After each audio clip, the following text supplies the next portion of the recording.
안녕하세요. 오늘은 심심함에서 태어난 선택, 류크와 우리라는 제목으로 데스노트 속 사신 류크를 중심으로 이야기를 나누려 합니다.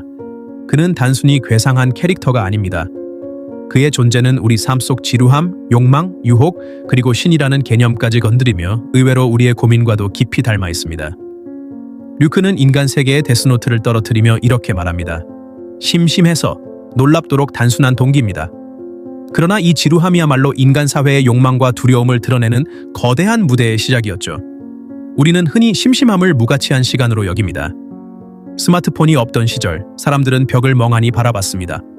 지금은 손가락만 스쳐도 수많은 콘텐츠가 쏟아지죠. 하지만 그 순간, 우리는 묻지 않습니다. 이 지루함 속에서 나는 어떤 선택을 하고 있는가? 류크의 심심함은 인간의 본 모습을 시험대 위로 올리는 장치였습니다. 류크를 다른 사신들과 비교해 봅시다. 램은 아만의 미사를 지키기 위해 스스로를 희생합니다. 인간을 사랑한 사신이었죠. 제루스는 인간을 향한 연민 때문에 자신의 생명을 바친 비극적인 사신이었습니다. 시도는 잃어버린 노트를 되찾기 위해 인간 세계로 내려왔습니다. 단순했지만 그래도 인간에게 적극적으로 관여했죠. 하지만 류크는 다릅니다. 그는 인간에게 어떤 책임도 애정도 연민도 가지지 않습니다. 그저 심심하니까 인간 세계를 지켜볼 뿐이었죠. 이 무관심 바로 그것이 류크를 가장 위험하면서도 상징적인 사신으로 만듭니다. 그는 인간의 욕망과 파멸을 끌어내지만 끝까지 아무 감정도 섞지 않는 관찰자입니다. 류크의 생김새를 생각해 보시죠.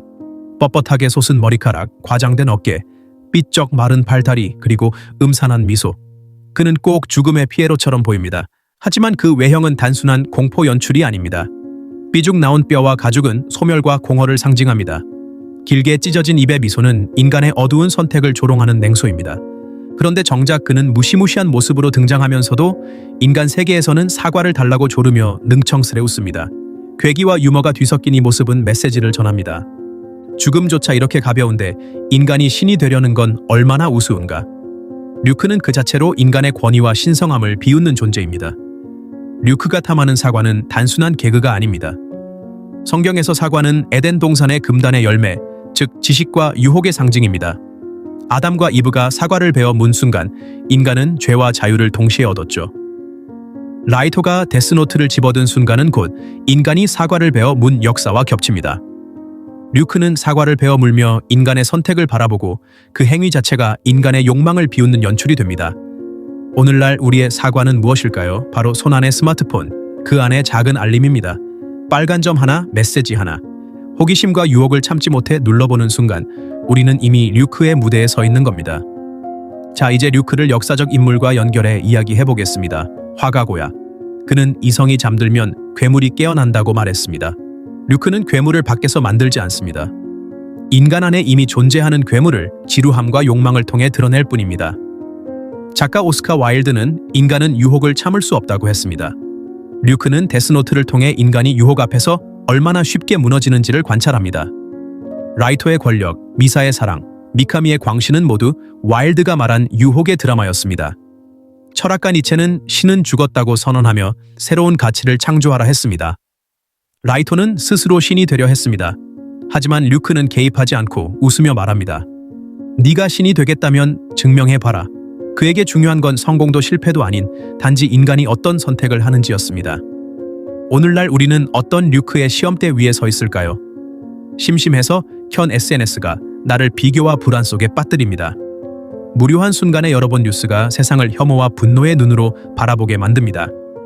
지루함을 참지 못해 내린 작은 결정이 인간관계와 미래를 송두리째 바꿔버리기도 합니다. 데스노트는 특별한 책이 아닐지도 모릅니다.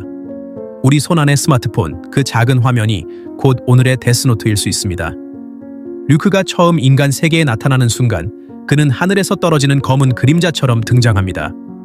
라이토 앞에 나타난 그의 첫 대사는 단순합니다. 내가 데스노트를 떨어뜨렸고 넌 그걸 주었다. 이유는 심심해서. 여기서 중요한 건 두 가지예요. 신적인 권위의 부자의 보통 신이 인간에게 무언가를 준다면 목적이 있거나 시험하려는 의도가 있을 겁니다. 하지만 류크는 그 어떤 계획도 이념도 없습니다. 그는 단지 심심했을 뿐입니다. 이것은 세상에 절대적 의미나 목적은 없다는 부조리의 선언처럼 들립니다. 류크의 첫 등장은 일종의 무대 조명이 켜지는 순간입니다. 그는 드라마를 쓰지 않아요. 단지 무대 장치를 깔아주고 배우가 움직이는 걸 구경할 뿐이죠. 즉, 인간의 욕망과 선택이 극을 끌어가는 동력이며 류크는 그저 관객입니다. 이야기의 끝에서 라이토는 패배합니다. 그리고 류크는 조용히 그러나 단호하게 말합니다. 처음에 말했잖아. 내가 내 이름을 데스노트에 쓸 거라고. 그는 약속을 지키듯 라이토의 이름을 적고 라이토는 허망하게 최후를 맞습니다. 여기서 드러나는 의미는 세 가지입니다. 첫 번째, 관객의 종결. 류크는 끝까지 개입하지 않았습니다. 그가 한 일은 단 2번, 노트를 떨어뜨린 것, 마지막에 이름을 쓴 것.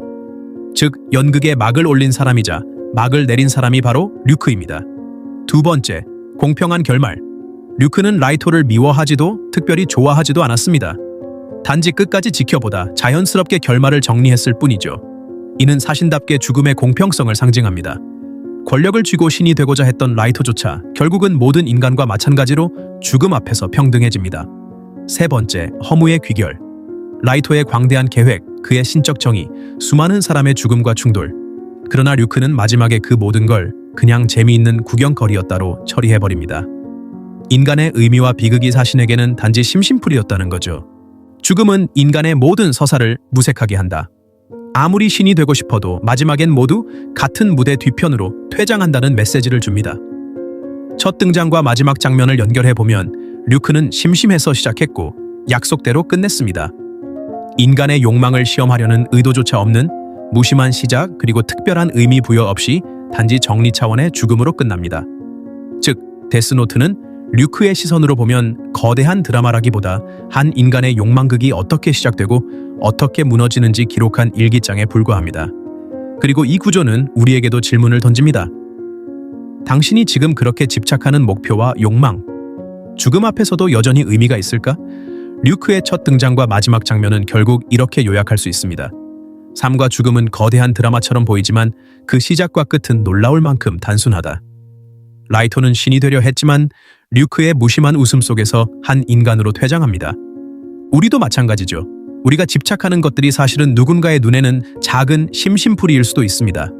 정리하자면 류크의 심심함, 그의 외형, 그가 들고 다니는 사과 그리고 다른 사신들과의 대비는 모두 같은 메시지를 향합니다.